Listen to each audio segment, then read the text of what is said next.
Good morning all of you. Online class 7, English grammar lesson 4, pronoun. Pronoun यानी सर्वनाम. What are pronouns? Pronouns are the words that are used in place of noun. यानी noun की जगह पे use होने वाले जो words होते हैं वो कहलाते हैं pronouns. ठीक है, जैसे he, she, it, I, we, they, you, him, his, her, their, them, themselves, yourselves, ourselves, ये सारे वर्ड्स क्या है? प्रोनाउन. ठीक है. Types of pronoun. Number 1 is personal pronoun. पहला है personal pronoun. Personal pronoun persons के लिए यूज़ होते हैं. ठीक है, और ये 3 फॉर्म्स में पाए जाते हैं. First person, second person, third person. First person का प्रोनाउन क्या होता है? जो स्पीकर अपने लिए यूज़ करता है, यानी आई और वी, मैं और हम. बोलने वाला जो प्रोनाउन अपने लिए यूज़ करे वो फर्स्ट पर्सन का प्रोनाउन है. आई और वी, और आई और वी से बने हुए जो शब्द हैं दूसरे pronoun, mine, my, myself, ours, our, us, ये सारे फर्स्ट पर्सन प्रोनाउन होते हैं. ठीक है. सेकेंड पर्सन में सामने वाला लिसनर जिससे बात हो रही है वो सेकेंड पर्सन का प्रोनाउन है, जिसे हम कहते हैं यू, यानी तुम. तो यू से योर, योर सेल्फ, ये सारे सेकेंड पर्सन प्रोनाउन. ठीक है. थर्ड पर्सन जो कि कोई तीसरा व्यक्ति होता है, जिसके लिए हम प्रोनाउन कौन सा यूज़ करते हैं? ही, शी, इट और दे. ठीक है. तो ये थर्ड पर्सन के प्रोनाउन है, और इन्हीं से बने हुए दूसरे pronoun his, him, her, their, them, its, ये सारे थर्ड पर्सन प्रोनाउन हैं. तो इस तरीके से ये हो गए पर्सनल प्रोनाउन. ठीक है. Now number 2 is reflexive pronoun. Reflexive pronoun क्या होता है? When the action done by the pronounce reflects upon the subject. यानी कि जब प्रोनाउन के द्वारा किया गया काम खुद उसी के ऊपर रिफ्लेक्ट होता है, उसी के ऊपर शो होता है, तो वो रिफ्लेक्सिव प्रोनाउन कहलाता है. इसमें सेल्फ वाले वर्ड आते हैं, herself, himself, themselves, yourself, ourselves. ठीक है. इस तरीके के जो प्रोनाउन हैं वो सारे रिफ्लेक्सिव प्रोनाउन कहलाते हैं, और ये सेंटेंस में लास्ट में या कहीं बीच में यूज़ होते हैं. ठीक है. और ये क्या शो करते हैं? The action done by the pronoun reflect upon the subject itself. ठीक है. जैसे the old lady fail her self, old lady ने स्वयं को गिरा दिया. ये स्वयं वर्ड जो है वो क्या है? Reflexive pronoun. ठीक. नंबर 3 है एम्फेटिक प्रोनाउन. एम्फेटिक प्रोनाउन क्या होता है? An emphatic pronoun is used to lay emphasis upon the subject itself. यानी सब्जेक्ट के द्वारा जब अपनी कही हुई बात पर जोर डालने के लिए जो प्रोनाउन यूज़ किया जाता है उसको एम्फेटिक प्रोनाउन कहलाते हैं. ठीक है. जैसे इसमें भी योर सेल्फ, ये देखिए सेल्फ वाले प्रोनाउन आते हैं. Yourself, himself, herself, ourselves, themselves, itself, इस तरीके के जो प्रोनाउन है वो एम्फेटिक प्रोनाउन में आते हैं. अब कन्फ्यूजन ये होता है कि ये सेल्फ वाले प्रोनाउन एम्फेटिक प्रोनाउन में भी आते हैं और रिफ्लेक्सिव प्रोनाउन में. तो आप कैसे पहचानोगे कि कौन सा एम्फेटिक है और कौन सा रिफ्लेक्सिव है?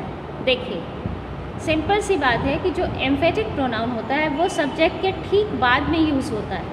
समझ रहे हैं आप? You your self can best explain, तुम स्वयं अच्छे से समझा सकते हो. ठीक है.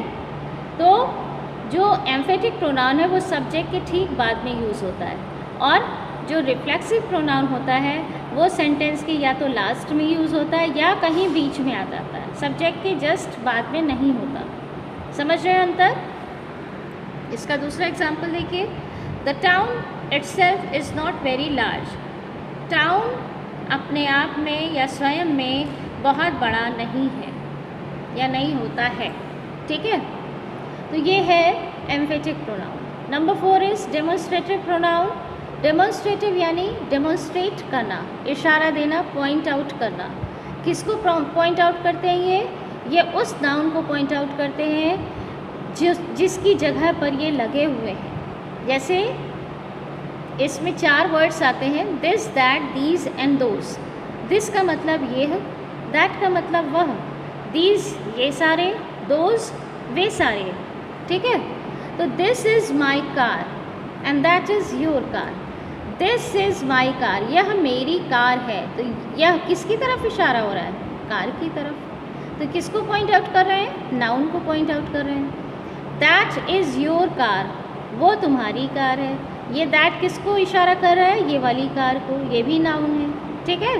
तो ये किसको डेमोन्स्ट्रेट करते हैं, किसको पॉइंट आउट करते हैं? नाउन को पॉइंट आउट करते हैं। This is the only house here, ये यहाँ पर केवल अकेला एक घर है। दीज आर योर बुक्स, ये तुम्हारी बुक्स हैं। दोज वर आवर नेबर्स, वे हमारे नेबर थे, ठीक है। तो ये क्या है? इनसे पॉइंट आउट हो रहा है, नाउन को पॉइंट आउट कर रहे हैं जिनके बारे में बात हो रही है, ठीक है। तो ये डेमोन्स्ट्रेटिव प्रोनाउन हो गए। नंबर 5 है इंट्रोगेटिव प्रोनाउन। इसमें जितने भी इंट्रोगेटिव वर्ड्स होते हैं, हु, विच, व्हाट, वेयर, हुम, व्हेन, हुज, ये सारे जब प्रोनाउन का काम करते हैं, नाउन की जगह पर यूज़ होने लगते हैं, प्रोनाउन का काम करने लगते हैं, क्वेश्चन पूछने लगते हैं, तब क्या कहलाते हैं ये? Interrogative pronoun. Who will create problems tomorrow, कौन प्रॉब्लम्स क्रिएट करेगा कल, यानी कल कौन प्रॉब्लम क्रिएट करेगा, ठीक है। यहाँ पे ये कौन क्या है? नाउन की जगह पे यूज़ हुआ है, ठीक है। हुज इज़ दैट बंगलो, ये बंगलो, वह बंगलो किसका है, ठीक है। तो ये सारे क्या है? नाउन की जगह पे यूज़ होके प्रोनाउन का काम कर रहे हैं और क्वेश्चन पूछ रहे हैं, तो ये क्या कहलाएंगे? Interrogative pronounce. नंबर 6 है रिलेटिव प्रोनाउन। रिलेटिव यानी रिलेशन।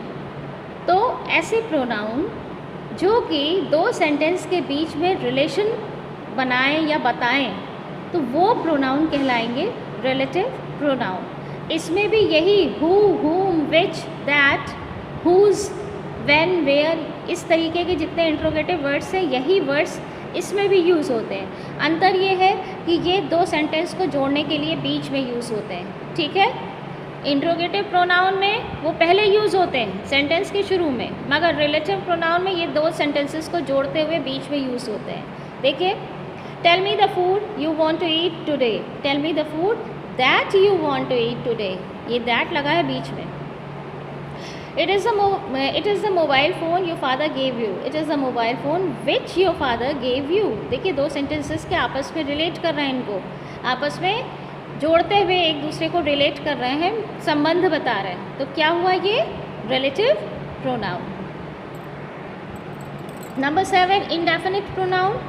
इंडेफिनिट यानी अनिश्चित, यानी वो प्रोनाउन जो अपने बारे में कोई खास जानकारी ना दें और जनरल सबके लिए यूज़ हो, तो वो कहलाएंगे इंडेफिनिट प्रोनाउन, ठीक है।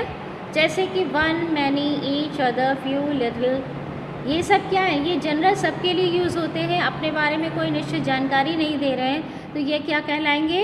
इंडेफिनिट प्रोनाउन, ठीक है। इसमें इस तरीके के वर्ड्स आते हैं, one, many, each, other, few, little, है, एनीबडी, समबडी, एवरीबडी, ये तो ये सारे इंडेफिनिट प्रोनाउन हैं, ठीक है। नंबर 8 है reciprocal pronoun. When two nouns come together to express relationship between them, जब दो नाउन आपस में एक साथ यूज़ होते हैं और अपना कोई रिलेशनशिप बताते हैं, they are called the reciprocal pronoun. देखिए,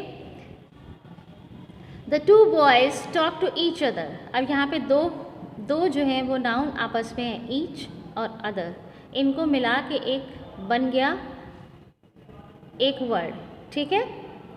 तो ये क्या है? आपस में आए और एक दूसरे के साथ रिलेशन बता रहे हैं, ठीक है।